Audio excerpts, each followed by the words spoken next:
Wala nang paligoy-ligoy, paano magpalit ng messenger notification sounds gamit si TikTokyo. At kukuha tayo ng malulupitan na sounds sa TikTok kahit anong gusto mo, kagaya nito. Pogi, may nag-text sa'yo. At ito pa. So, kung paano, sundan mo lang ang video ko at matututunan mo talaga ito. Let's go!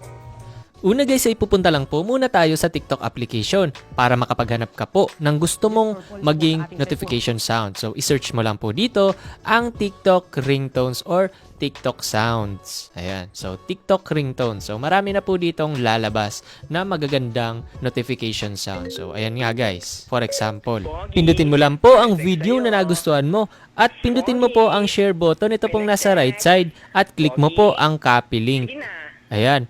Tapos, lalabas na po tayo at pupunta sa Google Chrome browser at isa-search po natin dito ang tiktokyo.com.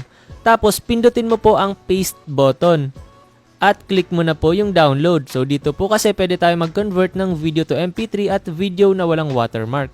Kaya gaya nyan. Tapos, download MP3. So, gagawin nating notification sounds. Click mo yung download MP3.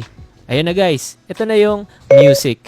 Na-convert na siya to music MP3. Tapos, pupunta na tayo guys sa Messenger application natin. At click po natin yung 3 lines at click mo po yung settings na logo. Ayan guys sa upper left side. At scroll down natin, makikita po natin ang notifications and sounds. Ayan, tapos customize notifications. Ayan, makikita po natin ang sounds.